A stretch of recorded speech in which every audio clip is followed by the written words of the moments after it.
The blood pooled darker than wine beneath the orc woman who collapsed against Varian Stoke's door, just as the autumn sun dipped below the tree line. And he knew the moment he opened it that saving her life would cost him everything he had built in this narrow-minded border town. She slumped forward the instant the door swung inward, her massive frame nearly bowling him over despite his own considerable height. Varian caught her instinctively, his healer's hands already assessing even as his mind screamed warnings about the law, about his oath to the guild, about the stone-faced magistrate who had made it abundantly clear that treating orcs was grounds for losing his license and facing exile or worse. But those concerns scattered like autumn leaves when he saw the ragged wound in her side, the makeshift bandage soaked through, the grayish tinge creeping into her green skin that spoke of infection and blood loss. "Please," she gasped, the word mangled by pain and the shape of her tusks. Her amber eyes rolled upward, unfocused. Nowhere else. Varian made his decision in the space of a heartbeat. He dragged her inside, kicked the door shut, and threw the heavy iron bolt. Then he wedged a chair under the handle for good measure. The windows he had already shuttered against the evening chill. No one would see. No one would know, he hoped. "Stay with me," he commanded, lowering her as gently as possible onto the wide wooden table he used for examinations. It groaned under her weight but held. She was easily 6.5 feet tall, with shoulders broader than most human men, muscles like bundled rope beneath skin the color of spring leaves. Her black hair was braided tight against her skull in intricate patterns, and she wore the leather and fur of a hunter or scout. The wound in her side was from a blade, he noted grimly. Not an accident. Someone had tried to kill her. "Going to die," she mumbled, and there was a terrible resignation in her voice that made something twist in his chest. "Not in my house you are not," Varian said firmly. He was already moving, pulling jars and bottles from shelves, stoking the fire, setting water to boil. His hands moved with the practiced efficiency of 10 years as a healer, first in the war and then here on the frontier where injuries were common and doctors were scarce. "What is your name?" "Grenna." The word was barely audible. "Grenna. I am Varian. I am going to clean this wound and stitch it closed, and you are going to live. Do you understand me?" She made a sound that might have been agreement or might have been a death rattle. He did not let himself consider the latter possibility. The work was brutal and bloody and took the better part of 3 hours. He cleaned the wound with distilled spirits that made her roar in agony even through her semi-conscious state, picked out 3 pieces of rust-pitted metal that had broken off from whatever cheap blade had stabbed her, and stitched the ragged flesh closed with the finest thread he possessed. Her skin was tougher than human skin, harder to pierce with the needle, and he had to work carefully to avoid tearing. The infection was already setting in, so he packed the wound with a poultice of herbs and honey before wrapping it in clean linen. By the time he finished, his hands were shaking and his back ached from bending over the table. Grenna had passed out entirely, which was probably a mercy. Her breathing was labored but steady. Her pulse was strong. She would live, he thought, hoped. Prayed to whatever gods listened to healers who broke sacred oaths for the right reasons. He could not leave her on the table all night, so with considerable effort he half carried, half dragged her to his own bed in the corner of the cottage. It was the only bed he had. She filled it entirely, one muscular arm hanging off the side, her booted feet dangling off the end. He removed the boot's massive things, well worn, and covered her with his heaviest blanket. Then he collapsed into his chair by the fire and tried not to think about what he had just done. The guild laws were explicit. Orcs were the enemy. They had been the enemy for 3 generations, ever since the last great war when Orcish clans had swept down from the northern mountains in a tide of violence that had nearly destroyed the human kingdoms. That the war had ended in a bitter stalemate, that Orcs now mostly kept to their own territories in the highlands and deep forests, that the sporadic raiding had dwindled to almost nothing in recent years, none of that mattered to people like Magistrate Caro and his ilk. Orcs were monsters. Orcs were not to be trusted, traded with, or treated as anything approaching human. Healers especially were forbidden from offering them aid. The reasoning was coldly practical. Every orc saved was a potential future threat. Let them die of their wounds, of disease, of infections. Let their numbers dwindle. Eventually the problem would solve itself. Varian had never agreed with the law, but he had followed it.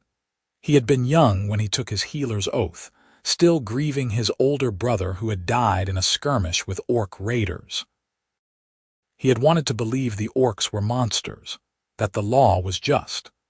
But 10 years of stitching up farmers and delivering babies, and sitting with the dying had worn away at that simple certainty. He had seen too much suffering to believe that more suffering, deliberately inflicted, was any kind of answer. Still, he had followed the law. Right up until tonight, when a dying woman had collapsed on his doorstep, and his healer's oath had collided with the magistrate's orders, and his hands had chosen mercy over obedience. He dozed fitfully in the chair, starting awake at every sound. But the night remained quiet save for the pop and hiss of the fire, the creak of settling wood and Grenna's heavy breathing from the bed. No angry mob came pounding on his door. No one had seen her. He told himself it would be all right. Dawn came gray and cold, with frost painting the shuttered windows. Varian unfolded himself stiffly from the chair and checked his patient. Her forehead was hot to the touch fever, which was expected but not dangerously so. Her breathing was easier.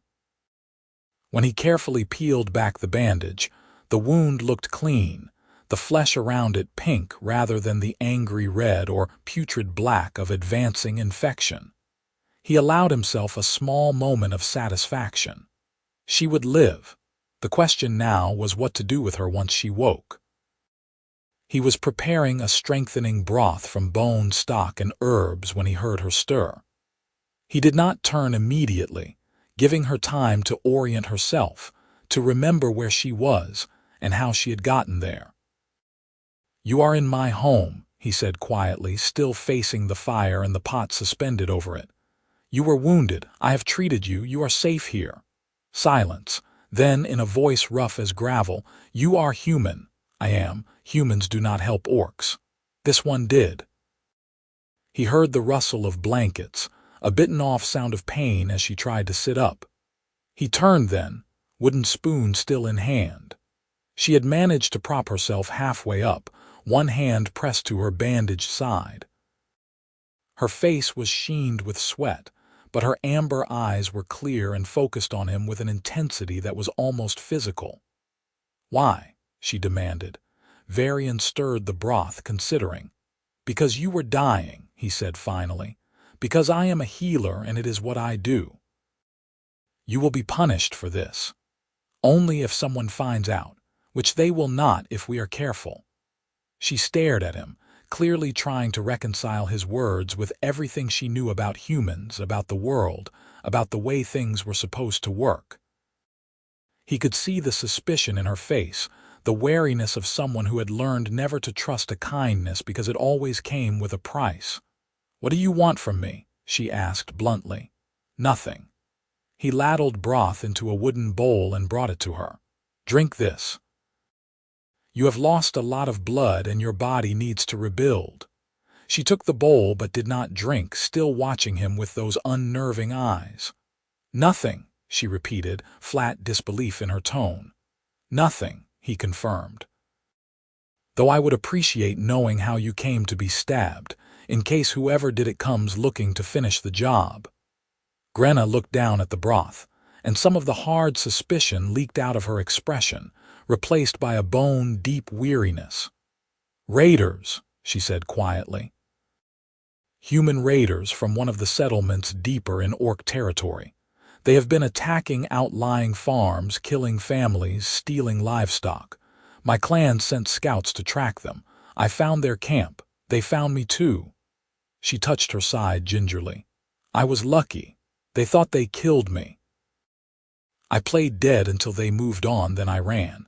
I did not know where I was going. Just away I collapsed. Somewhere. Woke up outside your door." She finally met his eyes again.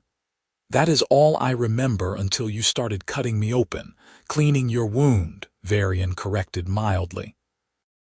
"And you are welcome." The ghost of something that might have been a smile tugged at the corner of her mouth, then vanished. "You should not have. Probably not." He sat down in the chair he had abandoned at dawn, suddenly exhausted despite the early hour. "But I did, and here we are." "You need to rest.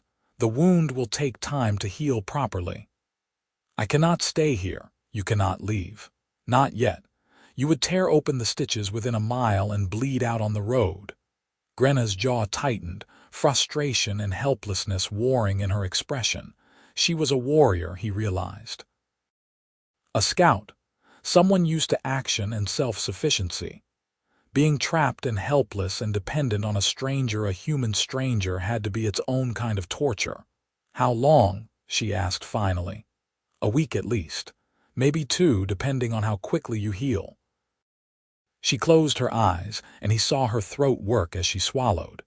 "Your neighbors will notice an orc in your house." "My neighbors think I am a strange hermit who talks to his plants and prefers books to people. They leave me alone.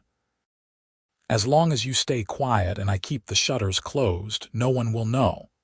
And if they do," Varian met her gaze steadily, "then we will deal with it when it happens.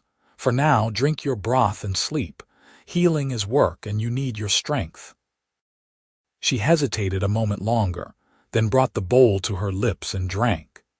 It was a gesture of trust so small and so enormous that Varian felt something crack open in his chest. Some old protective shell he had not even known he was carrying. Grenna stayed in his bed for 3 days, drifting in and out of fever-spiked sleep, while Varian tended her wound and forced broth and water and bitter willow bark tea down her throat. He went about his normal routine as much as possible, seeing the few patients who came to his door always quickly, always outside, never allowing anyone to enter. Old Mara with her rheumatic joints, young Thomas with a cough that would not break, the blacksmith's wife needing more of the salve for her husband's burned hand.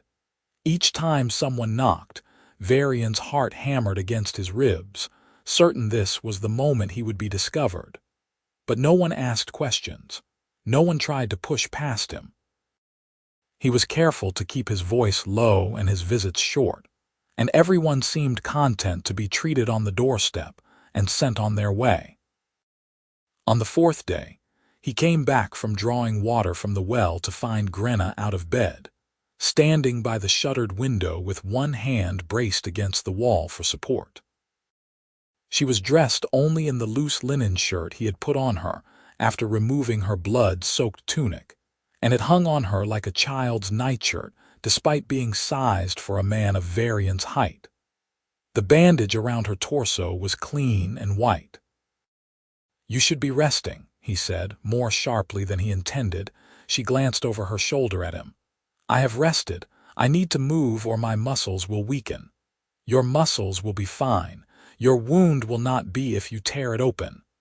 "I know my own body, healer." But she moved carefully back toward the bed and sat down on its edge with visible relief. "How long have I been here?" "This is the 4th day." She absorbed that, her expression distant. "My clan will think I am dead. Would they come looking for you?" "No, not into human lands. It would mean war, and we cannot afford another war." There was something bleak and resigned in her voice. "They will mourn and move on." Varian set down the water bucket and busied himself with preparing another pot of broth. He had learned over the past days that keeping his hands occupied helped him think. "What will you do when you are healed?" "Return to the highlands, to my people." She paused, then added quietly, "If they will have me, I failed my mission. The raiders still hunt." "You did not fail. You survived. You brought back information. That is worth something." "Is it?" She sounded genuinely uncertain, and Varian realized with a pang how young she might actually be. It was hard to tell with orcs. Their size and bearing made them seem older, but he thought she could not be much past 20. Old enough to be a warrior, young enough to still doubt herself. "Yes," he said firmly, "living is always worth something." She was quiet for a long moment. Then, "Why did you really help me, Varian Stoke?" He stilled at the use of his full name. He did not remember telling her his surname, but she must have heard it when someone came to the door. "I told you, I am a healer." "So is the healer in the next village over, supposedly. But when an orc child fell through the ice last winter and the hunters pulled her out half frozen, that healer turned them away at gunpoint. The child died." Varian closed his eyes. He had heard that story. It had made him sick with anger and shame, but he had not spoken out. Had not done anything but feel his private disapproval and tell himself it was different, that he would have acted differently. Now, faced with Grenna's direct gaze, he had to confront whether that was true. "I do not know why I am different," he said slowly. "Maybe I am not. Maybe I am just lucky that I have never had to make the choice until now. But when you collapsed on my doorstep, I did not see an orc. I saw a woman bleeding to death, and I could not let that happen. That is the truth." Grenna studied him for a long time, and he bore the scrutiny without flinching. Finally she nodded just once. "Then I owe you a life debt, Varian Stoke. You owe me nothing. Among my people, a life saved is a debt that must be honored. Among my people, healing is simply what should be done, no debt, no obligation." She almost smiled at that. "We are very different, your people and mine." "Yes," Varian agreed, "but perhaps not as different as we have been taught to believe." The days developed a rhythm. Varian changed her bandages morning and night, monitoring the wounds healing with satisfaction. Grenna was a model patient, in some ways stoic about pain, obedient about resting, and a terrible one in others. She grew restless quickly, pacing the small cottage despite his orders to take it easy, examining his shelves of herbs and potions and books with undisguised curiosity. "You can read?" he asked in surprise when he found her paging through his medical texts. She gave him a withering look. "Yes, human. We are not all illiterate savages." "I did not mean," he stopped, realizing that yes, on some level he had meant exactly that. The assumption was so deeply buried he had not even recognized it. "I apologize. That was ignorant of me." Her expression softened slightly. "Most humans are ignorant about orcs. We are taught that you are all treacherous and cruel, that you would murder us in our sleep given the chance. You are taught we are mindless brutes who live only to raid and kill. Both are lies. But the lies are useful to those who wish to keep us separate, to keep the old hatreds alive." Varian moved to sit across from her at the small table where she had spread his books. "Tell me about your people," he said. "The truth, not the lies." So she did. Over the course of days that stretched into a week, Grenna told him about life in the Highland clans, about the long houses built into the mountainsides, whole extended families living together in organized chaos, about the intricate oral histories passed down through generations, songs and stories that preserved their culture, about the farms they tended in the short growing season, the animals they raised, the crafts they practiced, about honor and family bonds and the deep respect for elders and children, about the grief they carried for their own losses in the wars, the villages burned, the children who grew up without parents. It was not so different from human life. Varian realized with a strange sense of vertigo. Different details, different customs, but the same fundamental shape. People trying to survive, to protect their families, to find meaning and joy in hard lives. "You speak of raiders," he said one evening as they shared a simple dinner of bread and cheese and dried apples. "Human raiders attacking orc farms." "But I have heard only of orc raiders attacking human settlements." Grenna's expression darkened. "Of course you have. Who would speak of humans raiding orcs? Who would care? But it happens more than you know. There are men who see orc lands as free for the taking, orc lives as worthless. They attack farms, steal food and tools and livestock, kill anyone who resists. Sometimes they take prisoners." She looked down at her plate. "Those prisoners are rarely seen again." "That is," Varian struggled for words, "that is monstrous." "Yes.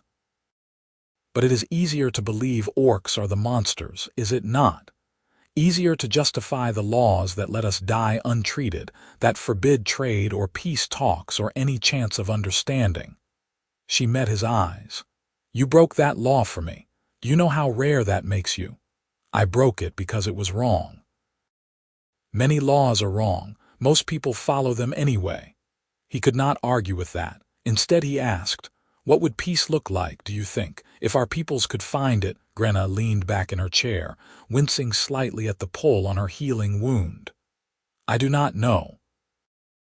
I am not wise in such things. But I think it would start small, with moments like this. One human and one orc sharing a meal, seeing each other as people. And then another moment and another, until there are enough of them that the old hatreds have no room to breathe." She smiled, a real smile that showed her small tusks. "Or perhaps I am a fool and it is impossible." "I do not think you are a fool," Varian said quietly. Something shifted in the air between them, a subtle change in pressure like the moment before a storm. Grenna's eyes caught the firelight, turning them to molten gold. Varian found himself acutely aware of how close they sat, of the strong line of her jaw and the clever intelligence in her face. She was beautiful, he realized with a jolt. Not in the soft, delicate way human women were often called beautiful, but in the way a mountain was beautiful, powerful, unyielding, real. He looked away quickly, his heart doing uncomfortable things in his chest. This was dangerous territory, more dangerous even than harboring her in his home. Attraction between human and orc was not just taboo, it was considered perverse, unnatural. He had heard men make ugly jokes about it in the tavern, had seen the disgust on their faces. But sitting here in the firelight with Grenna, sharing food and conversation and these small, fragile moments of understanding, he could not make himself feel that disgust. He felt only a growing warmth, a sense of rightness that terrified him in its intensity. "I should check your wound," he said abruptly, standing. "It is time to change the bandage." If Grenna noticed the sudden awkwardness, she did not comment. She rose and moved to the bed, lifting the loose shirt to expose the bandaged torso beneath. Varian tried to maintain professional detachment as he unwrapped the linen, as he inspected the healing wound. It was closing nicely, the flesh knitting together in a clean line. Another week, and she would be able to travel safely. Another week, and she would be gone. The thought bothered him more than it should. "It looks good," he said, his voice rougher than intended. "You heal quickly." "Orc constitution," she said lightly. "We are hard to kill. I noticed." He applied fresh salve and rewrapped the wound with clean bandages, trying to ignore the warmth of her skin under his hands, the play of muscle beneath. "You will be able to leave soon. Another week, perhaps a few days more." "Yes." She pulled the shirt back down and he could not read her expression. "I will be glad to go home, of course." He busied himself tidying the medical supplies, not looking at her, and I will be able to return to my normal routine without worrying about discovery. Yes, a pause. Varian. You should rest, he interrupted, more harshly than he meant. Sleep helps healing. She was quiet for a long moment, then softly, as you say, healer. He lay awake that night in his chair by the fire, listening to her breathe in the darkness, and wondered what he was going to do with this ache that had opened up in his chest. The weather turned colder as Grenna's second week in his home began. The first snow fell, light dustings that melted by midday but signaled the approaching winter. Varian found himself making excuses to delay her departure. The wound needed a few more days. The roads were too dangerous with the early storms. She should wait until she had more strength. Grenna did not argue, which either meant she agreed or she had her own reasons for staying. He did not let himself examine which possibility he hoped for. They fell into an easy domesticity that felt both comfortable and deeply dangerous. She helped with simple tasks, grinding herbs, rolling bandages, organizing his chaotic shelves. In the evenings they talked, long, rambling conversations about everything and nothing. She taught him words in the Orcish tongue, laughing at his clumsy pronunciation. He shared stories from his years as a field healer in the war, though he edited out the parts where he had been treating men wounded by Orc raiders. Some truths were still too sharp. "Did you always want to be a healer?" she asked one night. "No. When I was young, I wanted to be a soldier like my brother." He stirred the fire, watching sparks spiral upward. "But Marcus died in a skirmish when I was 15. After that, I decided I would rather save lives than take them. I am sorry for your brother. It was a long time ago." But the grief was still there, old and familiar as an aching joint. "The irony is not lost on me that he died fighting orcs, and here I am, breaking every law to save one. Does it feel like betrayal?" Her voice was careful, non-judgmental. "No," he said, and was surprised to find it was true. Marcus died because two groups of people could not stop hating each other long enough to remember that we are all just trying to survive. Helping you does not betray him. It honors what his death should have taught me." Grenna reached across the space between them and took his hand. Her grip was warm and strong, her palm calloused from weapons and work. "You are a good man, Varian Stoke." He looked down at their joined hands, green skin and pale skin, so different and yet fingers intertwining so naturally, and felt something in his chest crack wider. "I am a man who is very likely making a terrible mistake." "What kind of mistake?" He met her eyes. In the firelight they were soft, searching. He could see the same fear and hope that tangled in his own heart reflected back at him. "One I do not think I can avoid making. Would you want to?" "Avoid it?" The question hung in the air between them, weighted with possibility.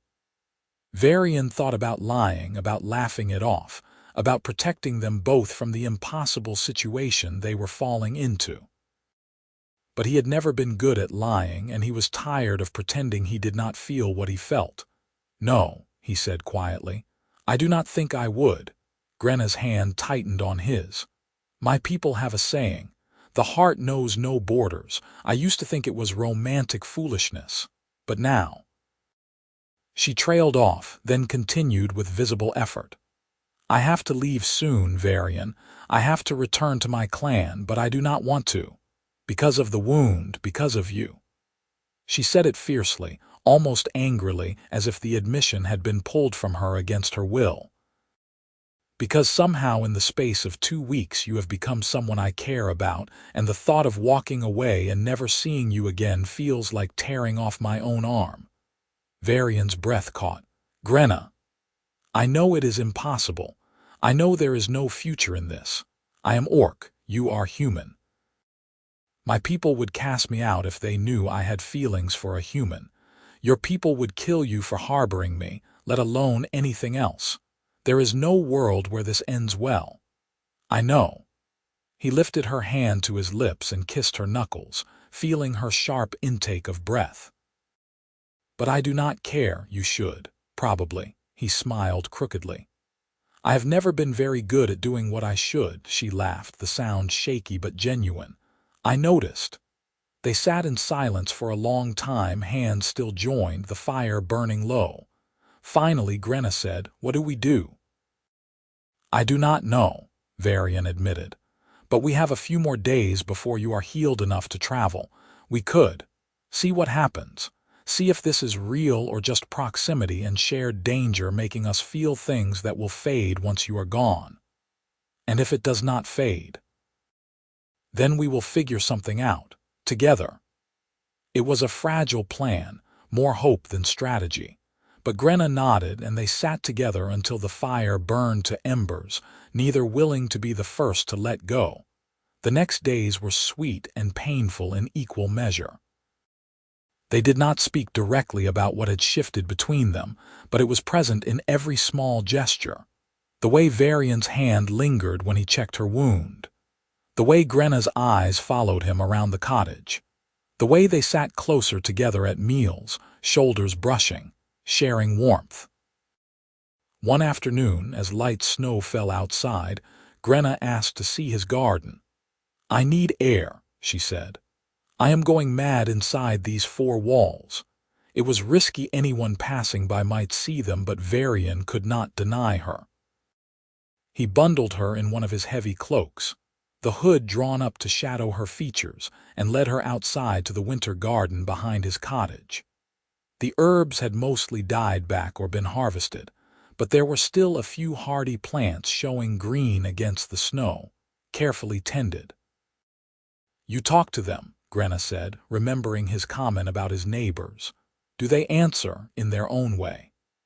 He brushed snow from a rosemary bush, releasing its sharp scent. "Plants respond to care and attention. Talk to them or not, they grow better when tended with intention." "Like people," she said softly. "Like people."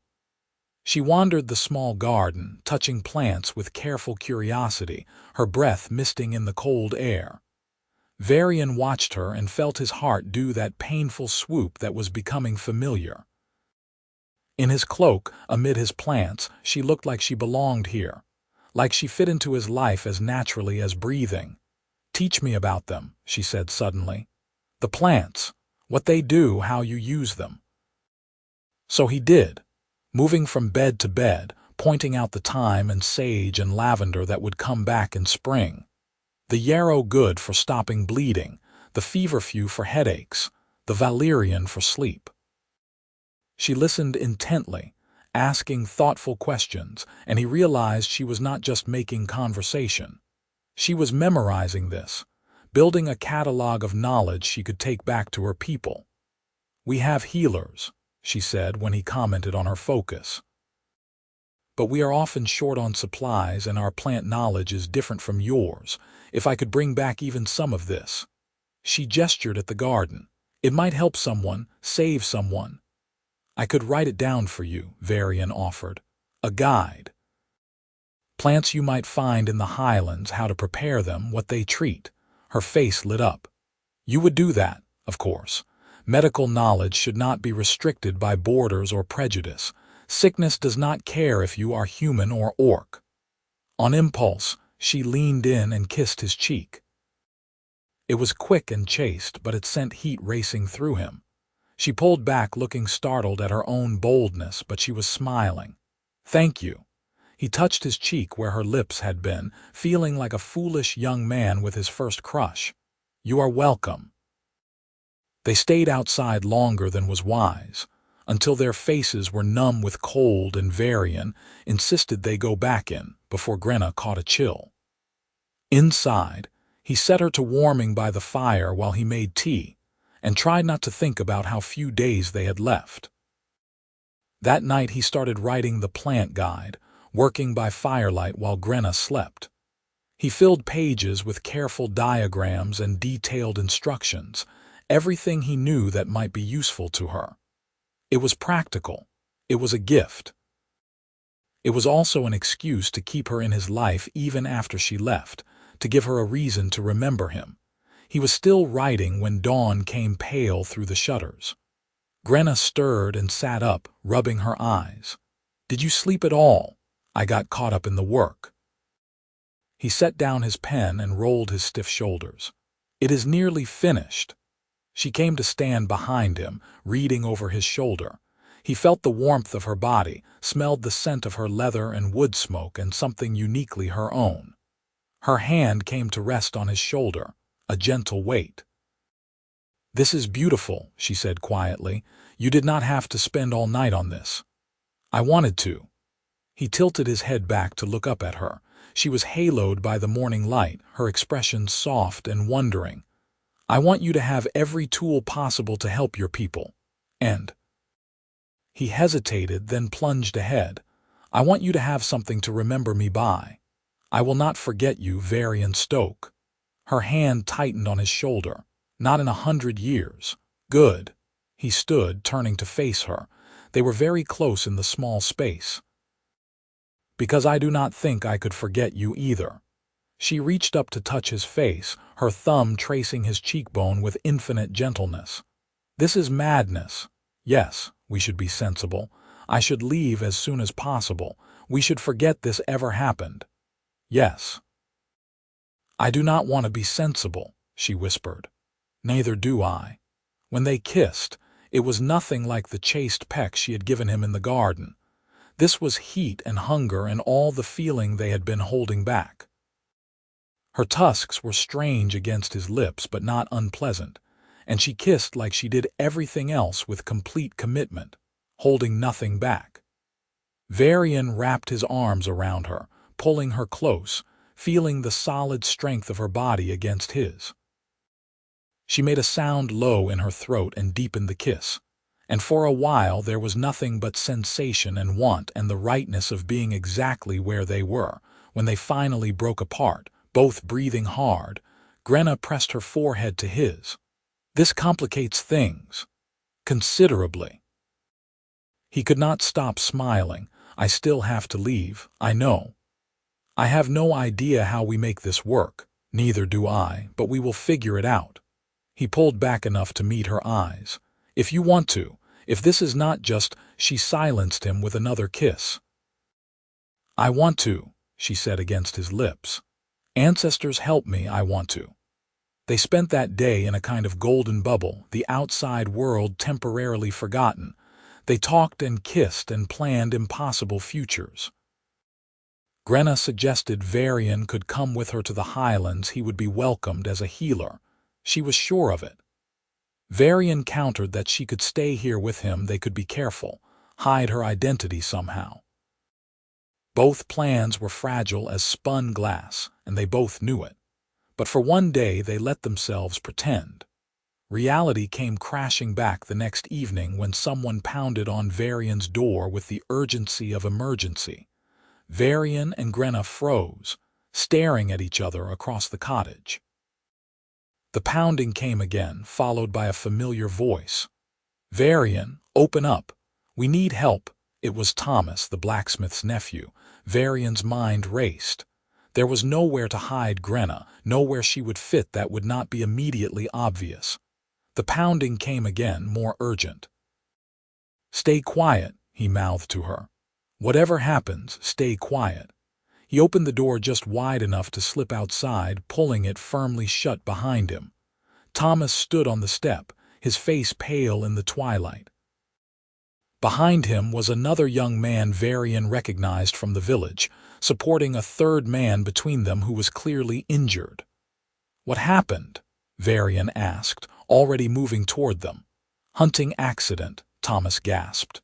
"Arrow went through his leg." "We tried to stop the bleeding, but it will not. Bring him inside." Varian had no choice. He could not treat an arrow wound on the doorstep, not properly, and the man might bleed out if he did not act fast. He pushed the door open and ushered them in, his mind screaming warnings. Inside, Grenna had vanished. There, he spotted her in the shadows behind the tall wardrobe, pressed into the narrow space, completely still. The men were too focused on their injured friend to notice. Thank the gods. On the table, Varian ordered, falling into the cool efficiency of healer mode. Carefully, Thomas stoked the fire. You, what is your name? Peter, sir. Peter, get water from that bucket. I need you both to step back and let me work. The wounded man, he did not recognize him, perhaps from one of the outlying farms, was groaning in pain, the arrow still lodged in his thigh. It had missed the major blood vessels, but not by much, and the bleeding was severe. Varian cut away the man's trousers and assessed the wound. The arrowhead is barbed, he said grimly. I cannot pull it back through without causing more damage. I am going to have to push it through and cut it off on the other side. The man moaned. Thomas looked green. Will he live? If I am fast and the wound does not fester, hold him down. This is going to hurt. It was brutal work and it took all Varian's concentration. He was aware of Thomas and Peter watching, of the injured man screaming despite the leather strap between his teeth, of Grenna hidden in the shadows. He could not afford to look at her, to acknowledge her presence in any way. He just worked, pushing the arrow through with steady pressure, cutting off the head, pulling the shaft back out, packing the wound with disinfectant and stitching both entry and exit holes closed. By the time he finished, the man had passed out and Varian's hands were covered in blood. He needs to rest, he said. He cannot be moved. But Thomas looked around the cottage and Varian's heart stopped. Do not look at the wardrobe, do not see her. Put him in my bed, Varian said quickly. I will sit up with him tonight to watch for fever. You two should go. It is late and your families will worry.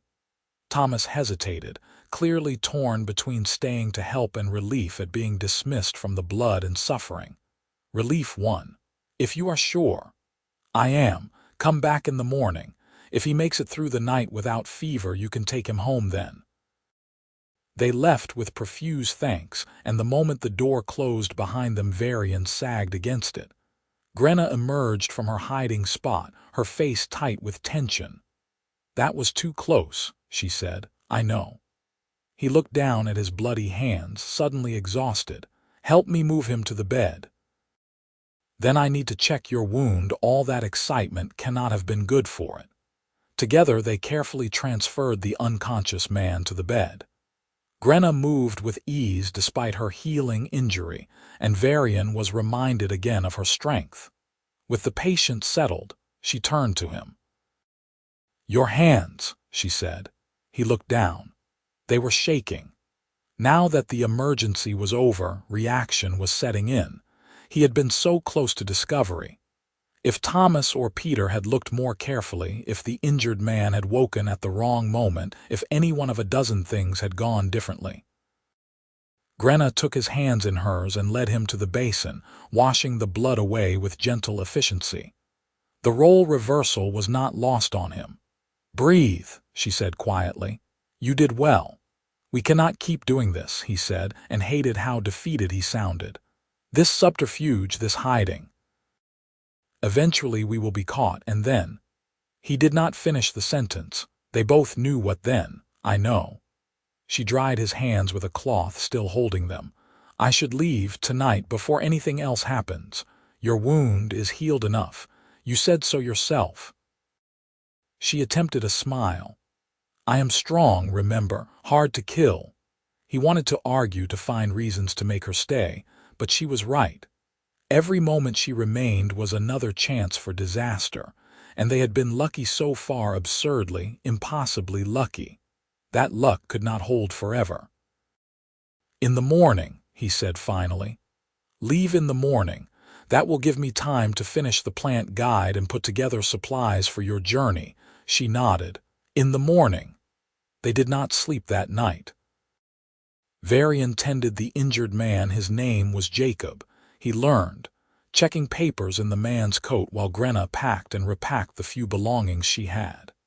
He finished the plant guide by candlelight and bundled it with dried herbs, bandages, a basic medical kit. Small things that might help. That might keep her safe. When dawn came gray and cold, Jacob was still sleeping peacefully, his wound showing no signs of infection. He would live. Varian left him sleeping and turned to where Grenna stood by the door, dressed in her repaired hunting leathers, his supplies packed in a bag slung over her shoulder. She looked like she had when she first collapsed on his doorstep, strong, capable, utterly herself. Except now he knew her. Now the thought of her walking out that door felt like losing a limb. "I will go north through the forest," she said quietly. "Avoid the roads. I should reach the highlands in 3 days. The weather is turning. If a storm comes, I will find shelter. I am not without survival skills." "I know." He closed the distance between them. "I know, he struggled for words. "I do not want you to go." "I do not want to go." She cupped his face in her hands. "But I must. We both know this. Will you?" He swallowed hard. "Will you come back? Is there any chance?" Grenna looked at him for a long moment, and he saw the war in her eyes, the desire to promise everything and the knowledge that she could promise nothing. "I do not know," she said finally. "I want to, but I do not know what I will face when I return. If they believe I abandoned my post, if they think I betrayed them by letting humans treat me, I might not be welcome, and even if I am, leaving again would be difficult, maybe impossible. So this is goodbye. I do not want it to be." She pulled him close, resting her forehead against his. "You changed everything for me, Varian. You gave me hope that the old hatreds can end, that understanding is possible. I will carry that with me. Always." He kissed her then, trying to pour everything he felt into it, all the words he had not said, all the feelings too big to name. She kissed him back with equal desperation, and when they finally broke apart, they were both shaking. "If you ever need me," he said, "if you are ever in trouble, come here. My door will always be open to you." "And if you ever find yourself in the highlands," she countered, "ask for Grenna of the Stone Wolf clan. They will bring you to me. I swear it." They kissed once more, quickly, before she pulled away. She opened the door, checked that the way was clear, and looked back at him one last time. "Be safe," she said. "You too." Then she was gone, slipping into the gray dawn like a shadow. Varian watched from the window as she disappeared into the trees and felt something in his chest tear open and bleed. The days after Grenna left passed in a fog. Varian went through the motions of his work, treating patients, mixing medicines, tending his garden. Jacob recovered and was taken home by grateful family members. Thomas and Peter spread word of Varian's skill, and more patients came. Life continued with its normal rhythm. But at night, alone in his cottage that felt cavernously empty, Varian could not stop thinking about her, wondering if she had made it home safely, if her people had welcomed her back, if she thought about him the way he thought about her. Winter set in properly, snow blanketing the world in white silence. Varian threw himself into his work, into writing and studying and organizing his medical supplies with obsessive precision, anything to avoid the ache of her absence. He was checking his stock of dried herbs one bitter afternoon when someone knocked at his door. He opened it to find a young orc warrior standing on his doorstep. Varian's heart leaped into his throat. The warrior was male, tall and broad, with the distinctive gray-green skin of the Highland clans. He wore fur and leather and carried a sword at his belt, and his expression was carefully neutral. "I am looking for the healer called Varian Stoke," the warrior said in accented but clear human speech. "I am he." Varian tried to keep his voice steady, his mind racing through possibilities.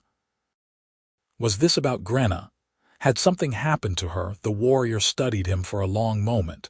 Then, to Varian's shock, he bowed slightly. "My name is Drorg. I come from the Stone Wolf clan. Grenna sent me." Varian's knees went weak with relief. "Is she all right?" "She is well, more than well." She returned with much knowledge and helped save 3 lives in her first week home using the techniques you taught her. A hint of warmth entered Drorg's formal tone. The clan elders wish to thank you for your care of their scout, and Grenna wishes. He paused, then continued carefully. Grenna wishes me to tell you that her door is always open, as you promised yours would be. Hope, bright and painful, flared in Varian's chest. She is welcome among her people. She is honored. The life debts owed to her are great. Drorg reached into his pack and pulled out a wrapped bundle. She sent this. She said you would understand. Varian took the bundle with trembling hands. Inside was a beautifully carved wooden box, and within that, a collection of dried plants he did not recognize and a letter in Grenna's bold handwriting. Varian, these are highland plants with healing properties. I have marked them with descriptions of their uses as best I can. Perhaps we can teach each other, your people and mine, one plant at a time. The elders are open to the idea of limited contact with human healers who might share knowledge. This is unprecedented. It is a beginning. It is more than I hoped for. If you can find a way to come north in the spring, there are people here who would very much like to meet you. I would very much like to see you again. With Hope G. Varian read the letter 3 times, his heart hammering. She means this. I would truly be welcome. Yes, Drorg said. Though you would have to come quietly without official attention, there are still those among both our peoples who would see peace as betrayal. I understand. Varian looked up at the warrior. Tell her yes. Tell her I will come in the spring. Drorg smiled, a fierce expression made fiercer by his tusks. She said you would say that. She will be glad. He stayed only long enough to provide directions to a neutral meeting point in the foothills, a place where Varian could be met and escorted safely into the highlands. Then he was gone, vanishing into the winter forest as silently as he had come. Varian closed the door and leaned against it, clutching Grenna's letter to his chest. Spring suddenly seemed impossibly far away.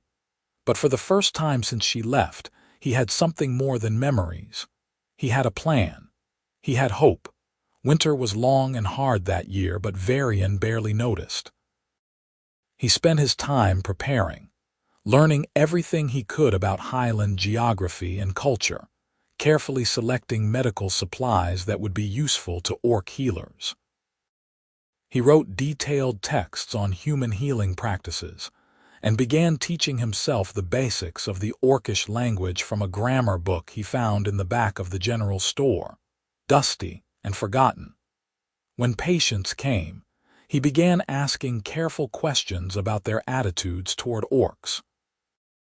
Most repeated the same tired prejudices he had heard all his life, but a few expressed uncertainty or quiet disagreement with the harshest laws.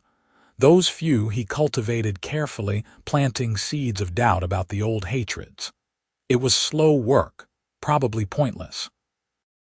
But Grenna's letter had awoken something in him, a belief that change might actually be possible.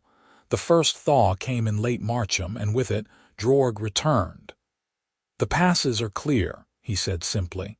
If you wish to come, it should be now. Varian did not hesitate. He packed his supplies, left a note on his door claiming a family emergency in the next province, and followed Drorg into the northern wilds. The journey took 5 days of hard travel through forests and over mountain trails still muddy with snowmelt. Drorg was a quiet companion, but not an unfriendly one. He answered Varian's questions about orc culture and corrected his halting attempts at the language. At night, they camped in small caves or under rock overhangs, and Drorg told stories of the clans, their histories, their heroes, their hopes. Grenna is admired among our people, Drorg said one night as they sat by a small fire. She is young, but she has old wisdom. The elders listen when she speaks, when she told them of the human healer who risked everything to save her life, who shared knowledge freely and asked nothing in return. It challenged many assumptions. "I am just one man," Varian said. "I cannot change generations of hatred. Neither can she. But together, two people who refuse to hate, perhaps that is where change begins." Drorg poked at the fire. "There are others like you, I think, on both sides. People who are tired of the killing, who want something different. If we can find them, bring them together." He shrugged. "Maybe nothing comes of it, maybe we are fools, but maybe not." On the 5th day they climbed a final ridge and the highland settlement came into view. It was bigger than Varian had imagined. Dozens of long houses built into the mountainside and spread across a wide valley. Fields lay prepared for spring planting, and he could see animals, goats, hardy mountain sheep, even some cattle grazing in protected pastures. Smoke rose from communal fires, and orcs moved about their business with the organized efficiency of any farming community. It looked like home. Drorg led him down into the settlement, and Varian was intensely aware of the eyes following him. He was the first human most of these people had ever seen up close, he realized. He tried to appear calm and non-threatening, keeping his hands visible and his head up. They stopped before a large, long house, more elaborate than the others. Drorg disappeared inside, leaving Varian standing in the center of the settlement feeling absurdly exposed. The orcs nearby had stopped working to watch him. He managed a nervous smile and a small wave. A few children giggled. One small girl waved back before her mother pulled her away. Then Grenna emerged from the long house and nothing else mattered. She looked the same: green skin, black braids, amber eyes, but also different. More confident, perhaps, more settled in herself. She wore fine leathers tooled with intricate designs, and a necklace of carved bone that he suspected marked some kind of rank or honor. They stared at each other across the distance. Then Grenna smiled, bright as sunrise, and closed the gap between them in 3 long strides. "You came," she said. "I promised I would. You are a fool, probably." She kissed him right there in the center of the settlement in front of everyone, and Varian heard gasps and murmurs, but he did not care. He wrapped his arms around her and kissed her back and felt like he had finally come home. When they broke apart, Grenna was grinning. "The elders want to meet you. They have many questions. I have many answers. Possibly not the ones they want. That is fine. We are good at complicated conversations now." She took his hand, threading her fingers through his. "I am glad you are here." "So am I." She led him into the long house, and if his heart was pounding with nervousness, if he was terrified of making a mistake and destroying this fragile bridge between peoples, he did not let it show. He had made his choice. He had locked the door and treated a dying orc woman when every law said he should let her die. And now, he would walk into a room full of orc elders and answer for that choice, and whatever came of it, he would face it with his head held high. The elders were exactly as intimidating as he expected: 7 ancient orcs, male and female, who regarded him with expressions ranging from curiosity to deep suspicion. They sat in a semicircle around a central fire and gestured for Varian to sit before them. Grenna sat beside him, her presence a comfort. "You are the healer," said the eldest, a woman with silver-white hair and eyes sharp as knives. "The one who saved Grenna's life." "I am." "Why?" The question was blunt. "Because she was dying and I could help. Human law forbids this." "I know." "You risked much." "I know." The elder leaned forward. "What do you want from us, human? What payment do you seek for this service?" "Nothing," Varian said firmly. "I helped Grenna because it was right, not for payment." Murmurs ran through the assembled elders. The eldest regarded him for a long, uncomfortable moment. Then, surprisingly, she smiled. "Grenna said you would say that. She also said you are stubborn as a boulder and twice as dense about matters of the heart." Varian felt his face heat.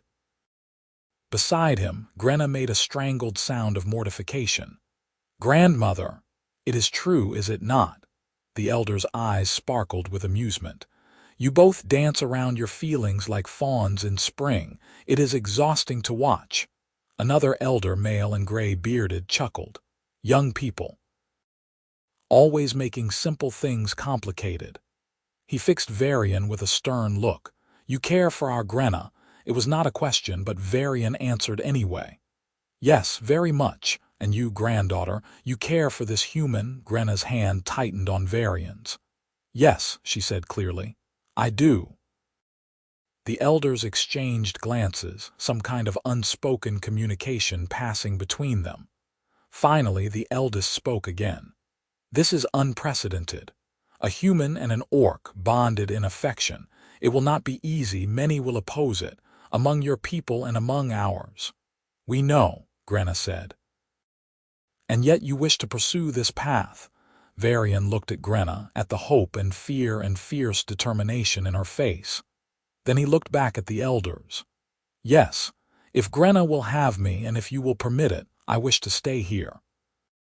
To learn your ways, to teach what I know to your healers, to build bridges where I can. And yes, to be with Grenna in whatever way is acceptable to your customs." "Bold words," the eldest said. "But words are wind. What proof do you offer of your intentions?" Varian set his medical bag on the floor before them. "I brought supplies and knowledge. I offer my skills freely to anyone who needs them, human or orc. I offer my time and my effort to build understanding between our peoples. I offer," he paused, then plunged ahead. "I offer a life debt to the Stone Wolf clan if you will accept it. My life and skills in service to your people, for as long as I am welcome." The silence that followed was profound. Then the eldest nodded slowly. "That is a serious oath, human. It binds you to us in ways you may not understand." "Then explain it to me, and I will take it anyway." She smiled again, warmer this time. "Stubborn as a boulder," she repeated. "Very well. We accept your oath, Varian Stoke. You are hereby recognized as a friend of the Stone Wolf clan with all the rights and responsibilities that entails. You may live among us, practice your healing, and court our Grenna according to our customs." Relief flooded through him. "Thank you. Do not thank us yet. You have much to learn, and the path ahead will be difficult." Her expression turned serious. "But perhaps this is how peace begins. Two people refusing to hate and building something new from that refusal. We are old, and we have seen too much war. If your generation can do better, we will not stand in your way." The formal meeting concluded, and Grenna led Varian out into the cool evening air. He felt dizzy with relief and excitement and the sheer unreality of what had just happened. "I cannot believe that worked," he said. "Neither can I, honestly." Grenna looked at him, and there were tears shining in her eyes. "You swore a life debt. Do you understand what that means?" "Not entirely." "But I meant it. It means you are bound to the clan now, one of us in all but blood. It means you have responsibilities here, and you cannot simply leave if things become difficult." "Good." He pulled her close. "I do not want to leave. I want to stay here with you for as long as you will have me." "Forever might be a while," she said, but she was smiling through her tears. "I have nowhere else I would rather be." They stood there in the fading light, holding each other, and Varian felt a sense of rightness settle into his bones. It would not be easy. There would be challenges, conflicts, moments when the weight of prejudice and tradition threatened to crush them. But they would face it together. And maybe, just maybe, they would build something that lasted. The months that followed were a whirlwind of adjustment and learning. Varian settled into a small house on the edge of the settlement, close to Grenna's family longhouse. He worked with the clan healers, sharing his knowledge and learning theirs. The highland plants had different properties than lowland ones, and the orc healing traditions emphasized different approaches, more spiritual, more focused on the body's own strength. But there was common ground, and together, they developed new techniques that combined the best of both traditions. He and Grenna courted according to Orc customs, which involved a complex series of gift exchanges and formal visits and negotiations between families. It was strange and occasionally frustrating, but also oddly charming. There was a structure to it, a seriousness that made their commitment feel solid and real. Not everyone was happy about their relationship. There were Orcs in the clan who viewed Varian with deep suspicion, who believed he was a spy or worse. There were humans in the lowlands who, when they learned that a healer had gone to live among Orcs, called it betrayal and treason. Magistrate Caro sent formal demands for Varian's arrest and return. The guild revoked his license. His name became synonymous with either heroic rebellion or dangerous treason, depending on who was speaking. Varian found he did not care. He had never been happy in that narrow border town, following laws he disagreed with, treating only those deemed acceptable. Here, among the Stone Wolf clan, he was doing real work, saving lives, building understanding, making a difference, and he had Grenna. They were married in the spring, a full year after she had first collapsed on his doorstep. The ceremony was Orc in style, conducted on a mountainside at dawn, with the entire clan as witnesses. Grenna wore leather armor tooled with intricate designs, and a cloak of wolf fur that marked her as a warrior of the clan. Varian wore simple but fine clothing in the Orc style, and carried a ceremonial knife given to him by Grenna's grandmother.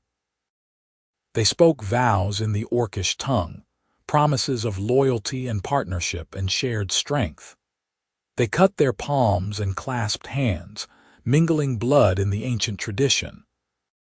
And when it was done, when they were declared bonded before the clan and the ancestors, Varian kissed his wife and felt like the luckiest man alive. "I love you," he said in Orcish, still clumsy but getting better. "I love you too," she replied in the human tongue, much more fluent. "My stubborn, impossible human." "You're human," he corrected. "For the rest of our lives." "For the rest of our lives," she agreed. They settled into married life with surprising ease. Grenna continued her work as a scout and warrior, protecting the clan's borders and hunting the human raiders who still occasionally ventured into Orc lands. Varian continued his healing work and began teaching a handful of young Orcs who showed aptitude for medicine. Together they began documenting their combined knowledge, creating texts that could be shared between human and Orc healers who might be willing to learn. It was slow work, and there were setbacks. A human trading party that ventured into the highlands was nearly killed before Varian could intervene and establish that they meant no harm. An Orc hunting party was ambushed by human soldiers in the lowlands, and the survivors brought back stories that reignited old hatreds. The peace was fragile, constantly threatened, but it held. Other humans began to find their way to the highlands, drawn by stories of the healer who lived among Orcs. Some came seeking knowledge, others fleeing persecution or simply curious. Not all stayed, but enough did that a small community began to form. Humans and Orcs living side by side, learning each other's languages and customs, building friendships and occasionally romances of their own. It was not perfect. There were arguments and misunderstandings and moments of tension. But it was real, and it was growing, and it was proof that the old hatreds were not inevitable. 2 years after their marriage, Grenna gave birth to a daughter. She was a miracle, half human, half Orc, with skin a pale mint green and tiny nubs where tusks would eventually grow. She had Varian's blue eyes and Grenna's black hair, and she was absolutely perfect. They named her Vera, after Varian's mother, and in the Orcish tradition of names that meant strength. She was the first of her kind, a bridge between peoples made flesh, and the clan elders declared her blessed by the ancestors. Holding his daughter in his arms, Varian thought back to that autumn night when a dying orc had collapsed on his doorstep, when he had made the choice to lock the door and treat her anyway. Everything that followed, the fear, the joy, the love, this impossible, beautiful life had started with that one moment of choosing mercy over law. No regrets? Grenna asked, watching him hold their daughter. None, he said firmly. Never. She smiled and leaned against him, the three of them bathed in firelight. Outside, the settlement was settling into evening, humans and orcs calling to each other in mixed languages, children of both races playing together in the last light of day. It was not the world Varian had grown up in. It was better. I was thinking, Grenna said after a while, about that life debt you swore. What about it? Technically, you swore it to the clan, but we both know you swore it for me. Is that a problem? No, she kissed his temple, but I want you to know I swear one back. My life and strength in service to you and our family for as long as I live. You do not need to, I want to. She took his free hand, threading their fingers together. You gave up everything to be with me, your home, your profession, your people. The least I can do is promise you the same devotion. Varian felt his throat tighten. I did not give up anything, I gained everything. We gained everything, she corrected. Together. Vera made a small sound in her sleep, and they both looked down at her, marveling. She would grow up in a world different from the one her parents had known. A world where human and orc children played together, where healers shared knowledge across borders, where love between different peoples was not forbidden but celebrated.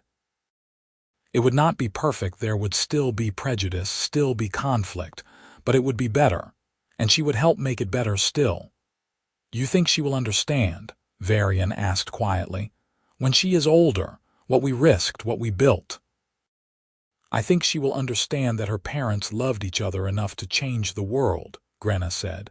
And I think she will know that she is loved and wanted and that she belongs.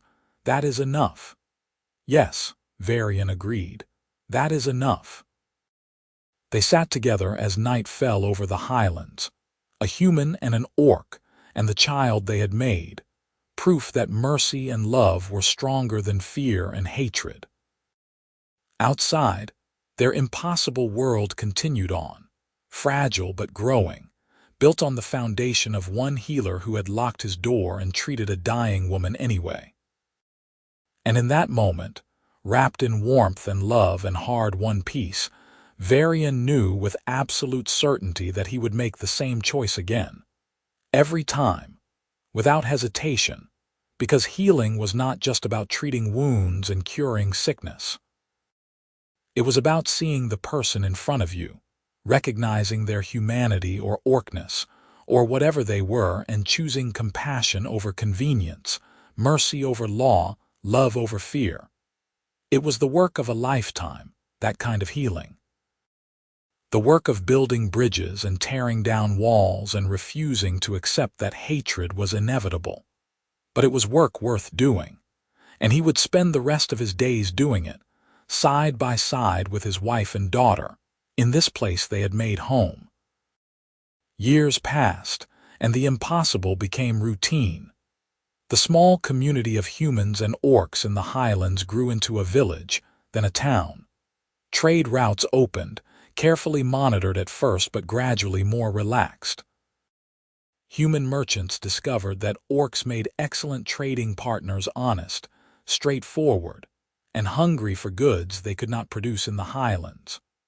Orc crafts, beautiful tooled leather, intricate bone carvings, woven textiles in bold patterns became sought after in human markets.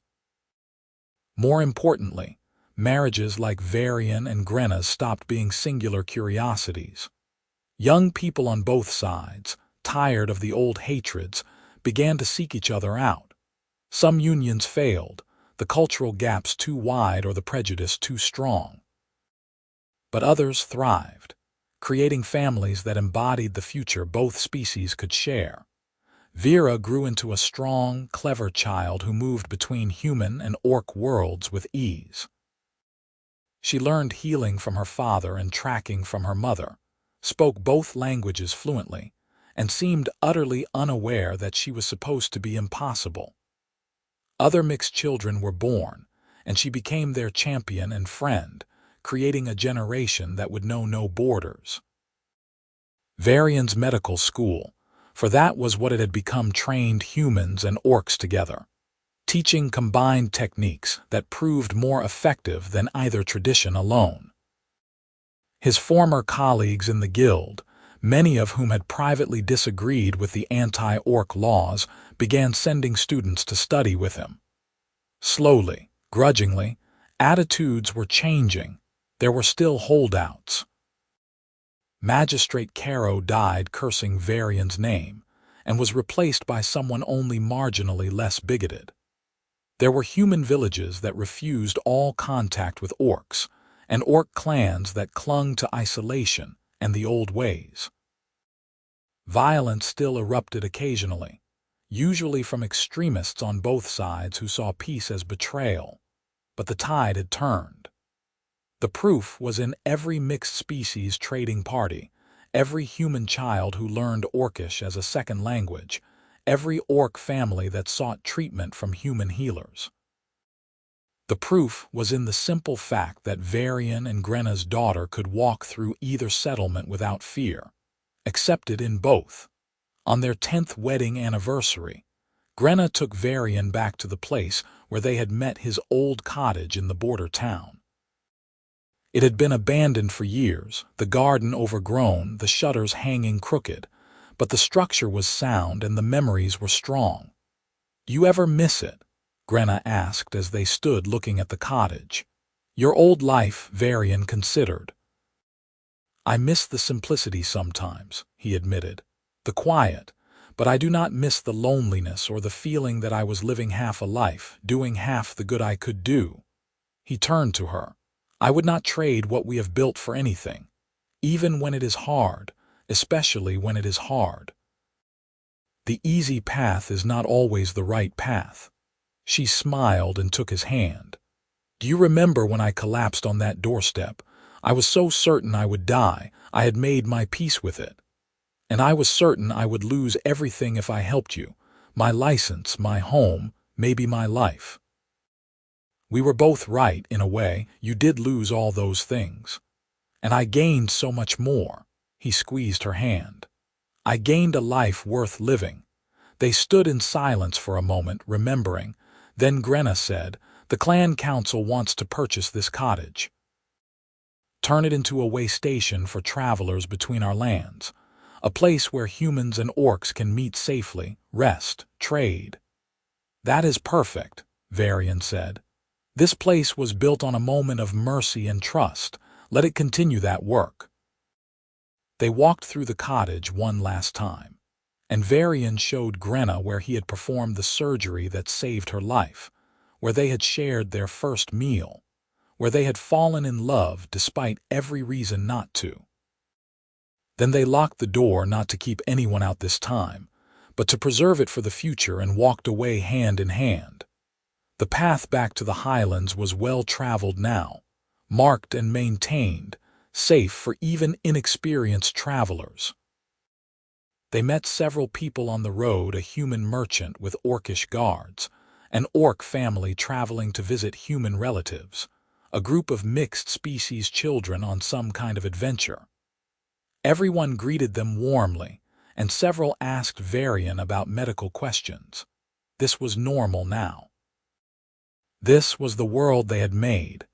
When they reached home, Vera was waiting with news. She had been accepted to study at the medical school in the lowlands, one of the first institutions to formally accept orc students. She was ecstatic and terrified and determined. "Are you sure?" Grenna asked her daughter. "It will not be easy. There will be people who resent you, who try to drive you away." "I know," Vera said, "but grandfather did not let that stop him. Why should I?" Varian felt his heart swell with pride. "When do you leave?" "Next month, but I will visit. Often." She hugged them both. You showed me that bridges can be built. Now I want to help build more." After she left to pack, Grenna turned to Varian. "She called you grandfather. She meant it as a title of respect. She meant it because that is what you are to her generation and the ones that will come after." Grenna shook her head in wonder. "We did that. We built that. We did." Varian pulled her close. "And we are not done yet." They were not. For years more they worked, teaching and healing and advocating for peace. They watched their daughter excel at the Lowland Medical School and return to open her own practice that served both species. They welcomed grandchildren, some human-looking, some orc-looking, all loved. They trained new generations of healers who saw species as irrelevant to the work of saving lives. When Varian was old and gray, his hands too stiff for delicate surgery but his mind still sharp, he wrote his memoirs. Not for glory or recognition, but so that future generations would know how it had happened. How peace had started with one dying woman and one healer who made the choice to lock the door and treat her anyway. The book was titled simply The First Bridge, and it became required reading in medical schools across both human and orc lands. Students read about that autumn night, about the fear and the courage and the love that grew from a single act of mercy. And they learned that the choice to heal, to show compassion, to refuse hatred was always available. It was never too late to build bridges. Varian died in his sleep at the age of 75, surrounded by family both human and orc. Grenna held his hand as he slipped away, and the last thing he saw was her face, still beautiful, still fierce, still the woman he had chosen to save and who had saved him in return. The funeral was held on the same mountainside where they had married, attended by hundreds of people from both species. They spoke of his work, his courage, his refusal to accept that hatred was inevitable. They spoke of the world he had helped create, where human and orc children learned and played and grew together, where healing knew no borders, where love was stronger than fear. Grenna lived another 20 years, long enough to see her great-grandchildren born, long enough to watch the mixed settlements grow into cities, long enough to see the formal signing of a treaty between human and orc lands that guaranteed peace and cooperation. She died honored as an elder of her clan and a hero of the peace movement, but her last words were simple: "I will see my healer again." They were buried side by side on the mountain, their graves marked with a single stone that bore their names and a simple inscription in both languages. "Here lie Varian Stoke and Grenna, who built the first bridge. May others follow." And they did. Generation after generation, inspired by the story of a healer who broke the law to save a life and discovered love in the process, people chose mercy over hatred, compassion over fear, connection over division. The work was never finished. There were always new conflicts, new prejudices to combat, new bridges to build. But the foundation was solid, built on the certainty that every life mattered, that healing was the highest calling, that love could transcend any boundary. The cottage where it all began was preserved as a memorial, its door forever unlocked in honor of the day Varian locked it to save Grenna's life. Students visited it as part of their training, standing in the room where that impossible surgery took place, feeling the weight of history and the lightness of hope. And on quiet autumn evenings, when the light slanted golden through the trees, locals swore they could sometimes see two figures walking hand in hand on the path to the highlands, a tall human man and a powerful orc woman, forever making their way home together, their love a beacon across the years, a promise that mercy and courage could change the world.